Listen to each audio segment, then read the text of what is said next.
বৃষ্টির দোষ আমি বলবো না, সে জানতো, অবশ্যই সে জানতো যে তার বউ বাচ্চা আছে, সে জানতো। হ্যাঁ আর অবশ্যই, রনিরও তোমাদের বাসায় ছিল। এসে বৃষ্টি খাওয়া দাওয়া করে নাই? হ্যাঁ, বৃষ্টি আমার বাসায় এসে খাওয়া দাওয়া করছে, আমার অ্যানিভার্সারি তো আসছিল, এমনি আমি যখন ফার্নিচার আনলাম তখন আসলো, এসে খাওয়া দাওয়া করছে।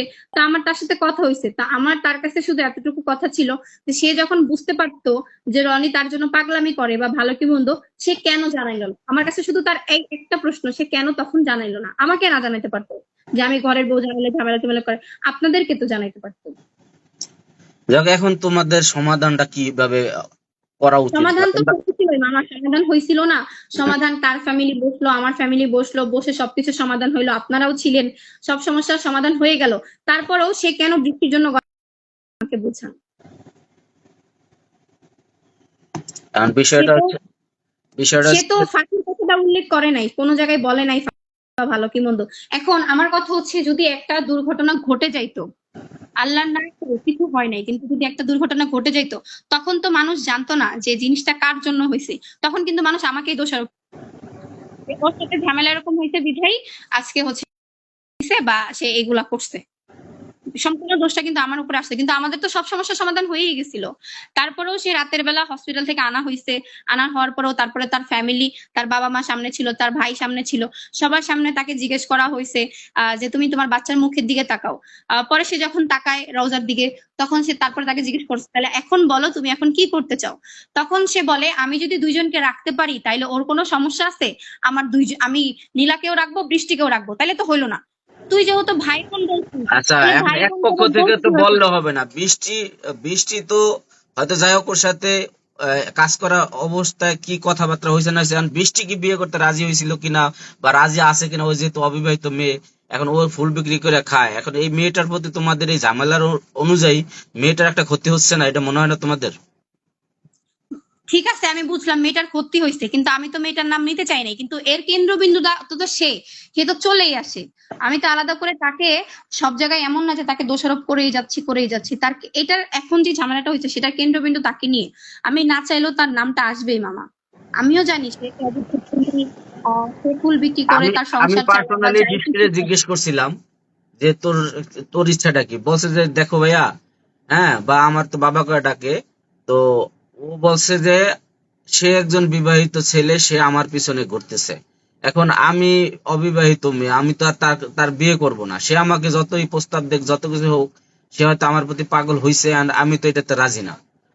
এখন তোমরা, আমি কি মনে করি যে তোমরা এই পাগলামিটা বাদ দেয়া বা রনি বাদ দেয়া তোমরা কি একসাথে সংসার করতে চাও কিনা? আজকে ধরো এই ভিডিওটা আমি সোশ্যাল মিডিয়া ছাড়ি, সেটা তোমার মতামতটা কি হবে, যে তুমি কি করলে রনির সংসার আসবা, সেই বিষয়টা একটু শুনি। সেটা হচ্ছে মামা, 7 দিন 8 দিন হয়ে গেল, ঠিক আছে? 7 দিন 8 দিন হয়ে গেল, আমি আমার বাচ্চাটাকে নিয়ে চলে আসছি, ঠিক আছে?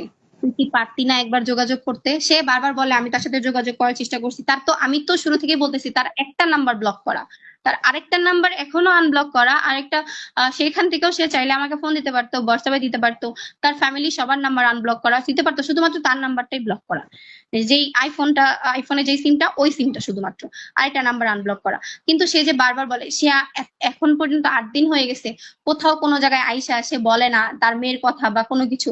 সে এখনো বৃষ্টি তার সাথে নাই সেটার জন্য সে আফসোস করে। তারপরে হচ্ছে কালকে একটা ভিডিও আপলোড করছে, সেখানে বলছে আমি নাকি ভাইরাল হওয়ার জন্য আসছি, ভাইরাল হওয়ার নেশায় এগুলা করতেছি, তার নাম নিলেই ভাইরাল। ভাই তোর তোর যখন কিচ্ছু ছিল না তখন আমি তোর লাইফে আসছি, ভাইরাল হওয়ার যদি ইচ্ছে থাকতো তাহলে তো আমি আগেই হইতে পারতাম, আমার তো এইভাবে হইতে না, হইতো না। ভাইরাল হলে তো প্রথম থেকে তুমিও কাজ করতে পারতা ভাইরাল হওয়ার তো জন্য। আমি পারতাম না? আমি শুরু থেকে কাজ করতে পারতাম। তা আমি যদি ভাইরাল হওয়ার চেষ্টাই করতাম তাহলে তোর আগে থেকে করতে পারতাম। তাহলে তুই এখনো কন্টিনিউয়াসলি সোশ্যাল মিডিয়াতে আইসা, ঠিক আছে আমি যেটা হয়েছে সেটা সত্যি কথা বলছি, কিন্তু তুই কন্টিনিউয়াসলি সোশ্যাল মিডিয়া আইসা আমাকে খারাপ বলতেছিস। তারপরে মানুষজন তোর কথার পরিপ্রেক্ষিতে ধরে মানুষজন আমাকেও গালাগালি করতেছে। হ্যাঁ, তো এই জিনিসটা কেমন হইলো?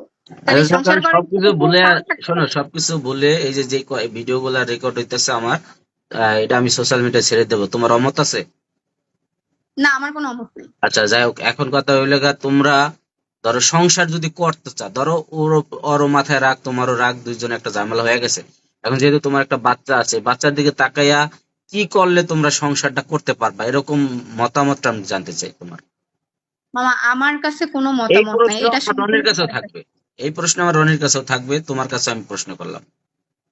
আমার কাছে কোনো কিছু নাই। সে যদি ভালো হয়ে যাইতে পারে, এই যে সে মাদকাসক্ত গ্রহণ করে, নেশাদ্রব্য এইসব খায়, এইসব তো মানুষের জীবনে চলে না, এইসব তো হয় না। তারপরে এই যে নারীর নেশা, ঠিক আছে, আমি না হয় সবগুলা থেকে ছাড়াইলাম, তারপরে এখন কেন্দ্রবিন্দু হয়েছে বৃষ্টিকে নিয়ে, আমি সেটাও ছাড়াইলাম, তারপরে যে 6 মাস পরে আবার সে করবে না তার কোনো গ্যারান্টি তো নাই। আসলে যে আবার এরকম একটা ঝামেলা করবে না তার কোনো, সে যে ভিডিও করছে কারণ মাঝখানে তুমি যাকে ভয় নিয়ে, পাচ্ছ যে তার লাইফে সুখ নাই, তার লাইফে যায় তোমার সুখ হবে না, এই ভয়টাই পাইতেছো। সুখের আশা যদি করতাম বেকার অবস্থায় তো তাকে বিয়ে করতাম না। মানে সুখ বলতে তো একটা ভালো এই ছেলে যে দেখে বিয়ে করতাম। বর্তমান যে বিভিন্ন একটার পর একটা পরিস্থিতি তোমার জীবনে তৈরি হইতেছে, তুমি এই ভয়ে মানে কিছু বলতে পারতেছো না যে সংসার করবা কি মামা করবা না। আমি তো পরিস্থিতির শিকার, তাই না? আপনারা তো আমাকে কাছ থেকে দেখছেন, একদম কাছ থেকে দেখছেন, আপনারা তো জানেন যে একটা মেয়ে কতটুকু সহ্য করে। তার স্বামী তার সামনে বলতেছে সে আরেকটা মেয়েকে বিয়ে করবে, বলতেছিলাম আমরাও তো ভালোবেসে বিয়ে করছি, তাই হ্যাঁ, না? তো আমার ভালোবাসা তোর কাছে 5 বছরে এতই মূল্যহীন হয়ে গেছে যে তুই যাকে দেখতেছিস তাকেই তুই ভালোবেসে ফেলতেছিস, যেই তোর লাইফ আসতেছে তাকেই তুই ভালোবেসে ফেলতেছিস। মানে এখন তোমার একটা ভয় হয়ে গেছে আমার যে ওর সংসারে তোমার সুখ মানে সুখ হচ্ছে না, যার কারণে তুমি ওর সংসারে আসতে চাও না বা চাও। আমি আসতে চাই না, এমন কথা একবারও বলিনি, আমি আসতে চাই না। সে যদি ভালো হইতে পারে, সে নেশাদ্রব্য এইসব করা ছাড়বে, নারীর নেশা এগুলা এগুলা ছাড়বে, তারপরে সে ভালো হইতে পারে। সে যদি মনে করে যে না আমার বাচ্চাটা আমার দরকার, আমার ওয়াইফ আমার লাইফে দরকার, সে যদি ভালো হইতে পারে তাহলে অবশ্যই যাবো, কেন যাবো না? কোনো মেয়ে তো তার সংসার এভাবে নষ্ট করতে চায় না, ঠিক আছে? যাক, তোমার কথাগুলো শুনলাম। এখন দেখি আমি রনির সাথেও কথা বলবো, সে আসলে কি বলতে চায়। ঠিক আছে, তো ভালো থাকবে। হ্যাঁ, ঠিক আছে মামা। আচ্ছা, আল্লাহ হাফেজ।